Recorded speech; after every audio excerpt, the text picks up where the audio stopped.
Hello Pisces, Sun, Moon Rising, and Venus Signs. Kamusta kayo? Sana po nasa mabuti kayong kalagayan. Welcome back po sa Star Tarot. Kung bago kayo rito, welcome din kayo. Thank you sa inyong support. I truly appreciate it. God bless you all, Pisces. Pauna mensahe po ninyo, home, Pisces, iba dito parang nagpapatayo siguro kayo ng bahay, no? Maaring meron kayong binibuild na bahay ninyo or building. Possibly din na nagba-buy and sell kayo ng property. Maaring nasa realty business kayo. Pwede rin na ang trabaho ng iba sa inyo dito, realtor, broker, maaaring ganon, ano? Or baka, ang iba sa inyo dito nagra-renovate ng bahay ninyo. Maaaring focused kayo on pagpapaganda, no, ng inyong tahanan, pag-i-improve ng inyong tahanan. We have work. Ayan, maaaring nasa realty business talaga ang trabaho ninyo. Pwedeng ganon, no? Yun ang profession ninyo. Baka realtor nga kayo, no? So, maaaring ganon. Pwede rin na ang iba sa inyo nag-aaral pa, no? Baka ang iba sa inyo nasa college pa, or baka kayo ay college professor din, maaaring nag-aaral din kayo para maging ganon, maaaring ganon. So, what else? We have gossip, Pisces. Mag-iingat kayo, no? Sa mga chismis. Kasi, kung always remember, no, na kung ang mga tao sa paligid ninyo, kunyari kaibigan ninyo, kakilala ninyo, hinahatiran ka ng chismis, no? Hinahatiran ka ng kwento about other people's lives. So, most likely, dadalhin din yan ang pangalan mo at maaring ikaw din ay magiging subject ng kanyang chismis sa ibang tao naman, no? Kaya mag-iingat kayo sa mga marisol, no, sa mga marites sa paligid ninyo, no? Don't ever share any information na magagamit nila para siraan ka din. Kasi kung kaya niyang siraan ang ibang tao sa'yo, magagawa din niya yan sa'yo. Diba? Kaya ingat kayo. What else? Tingnan natin kung ano ang ganap pa for Pisces. We have inspiration. A wave of inspiration and a stream of beautiful ideas are about to enter your aura. It is important that you trust your intuition at this time. Pay attention to unusual thoughts that come to your mind and do not discount your imagination. Many wonderful ideas which have served humanity will initially scoffed at ridiculed. We, your guardian angels, will help you discover ways to your ideas, to apply your ideas and manifest new realities for your life. Ayan. So, always remember na yung mga guardian angels ninyo, always there for you. Always there for you and with you to inspire you, to guide you, no? Kung anong dapat na gawin, papaano ninyo i-manifest ang mga heart's desires ninyo, yung mga ganon, at kung ano pa. We have prayer. Wow.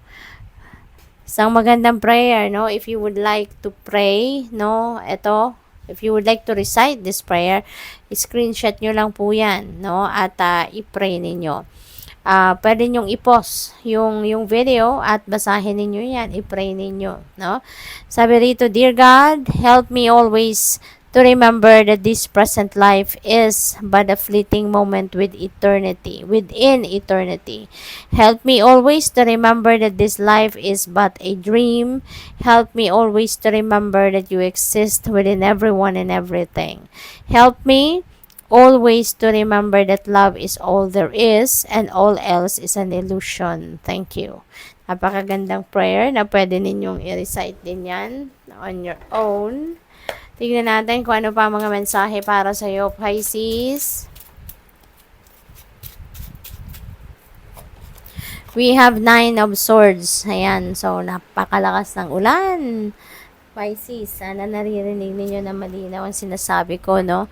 9 of Swords, this is about anxiety, overthinking, overanalyzing, nai-stress siguro ang iba sa inyo dito, can't sleep, no? Maaari din na natulog na kayo, tapos at the middle of the night, nagigising kayo kasi parang ginigising siguro kayo ng stress, ginigising kayo ng ng anxiety ninyo, no? So, whatever this is, Pisces, malaki na ang ina-apekto nito sa inyo, no? Maaring hindi na rin kayo nakakatulog talaga ng maayos, you're not getting enough rest, you're not getting enough sleep, maaring hindi na rin kayo nakakapag-focus, no? So, kung ano man ito, kung kailangan ninyo ng tulong, no, Pisces, ask for help, no, reach out to people or reach out to someone na mapagkakatiwalaan ninyo. Okay? Huwag ninyong suluhin. Ask for guidance from the divine universe. Panginoon, magdasal kayo. Okay? We have 2 of cups. Ayan, maaring related dito sa relationship, no? Hindi naman limited to relationship lang na love and romantic relationship siguro ang pinoproblema ninyo. But maaring baka meron din kayong issue sa kaibigan or meron kayong issue sa kapamilya. No? Maaring ganun ang ganap. Or may issue kayo sa kliyente ninyo. Maaring may issue kayo sa kung sino man. So maaring yun ang pinoproblema ng iba sa inyo rito. But for others of you naman, merong magandang sitwasyon din dito. There is 2 of cups. This is new partnership na maaring dumating. This is new partnership na maaring pasukin kayo at this time, no? So, maaring bagong love and romantic relationship. Baka merong mandiligaw sa inyo, or baka meron kayong liligawan, or baka papasok na kayo sa love relationship, may bagong love connection kayo na papasukin, or bagong kaibigan, mga ganon. So, good luck sa'yo. So, we have 4 of swords. Yan, pahinga, Pisces. Definitely related ito dito sa 9 of swords. Magpahinga po kayo. Okay? Kailangan ninyong magpahinga. Kailangan ninyo na bigyan ng sarili ninyo, ang katawan ninyo, ang isip ninyo ng rest. Okay? Kasi maaaring pagod na talaga kayo. Physically, mentally, emotionally, maaaring drained na kayo, burnout na kayo, so you need to replenish, you need to rejuvenate and recuperate. Okay? Kailangan ninyo yan. Tao lang tayo, napapagod tayo, na kailangan natin ng replenishment. Kailangan natin ng rejuvenation. Okay? So, what else? We have Page of Wands. Ayan, merong magagandang balitang paparating sa inyo, Pisces.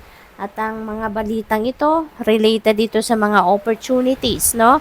Na maaring related sa inyong creativity. Maaring related dito sa mga opportunity na baka pwedeng may bagong trabaho rito, bagong pagkakakitaan, no? Negosyo or bagong career. We have 4 of Cups. Ayan. So, 4 of Cups is an offer, no? Merong offer ang universe sa inyo. But since bored siya, bored ang lalaki, no? Sa ilalim ng puno, parang may problema, parang walang gana sa mundo, no? Nakaganyan pa yung kamay niya talaga. So, parang wala siyang pakialam. Maaaring ganun ang nararamdaman ng iba sa inyo sa ngayon, ano?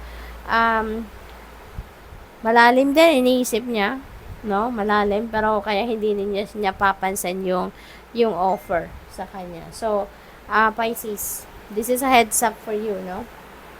Na kailangan mong i-consider, kailangan mong pansinin, no? Yung kailangan mong pansinin muna ito before you totally ignore it or before you totally disregard it. Kailangan mong tignan muna. Okay? Tignan muna. Kasi baka naman, baka naman, ito na yung breakthrough na hinihintay ninyo. Hindi ba? We have 5 of Wands. Ayan. So, dito sa 5 of Wands, conflict ito, Pisces. Conflict ito. So, siguro yung conflict na to could be related dito sa gossip, no? Baka kung ano man ang chismis sa inyo dito, baka nagamit na drag na yung pangalan ninyo sa drama ng Marisol or Marites na to. At maaring yung conflict na to is between your neighbors or katrabaho, kung sino man ang kasali dito sa chismis na ito. Baka nagkaroon na kayo dito ng encounter or baka magkakaroon kayo ng encounter, no? So, use your own judgment and discernment in this situation, okay? So, good luck. Thank you for watching Love and Light. Namaste.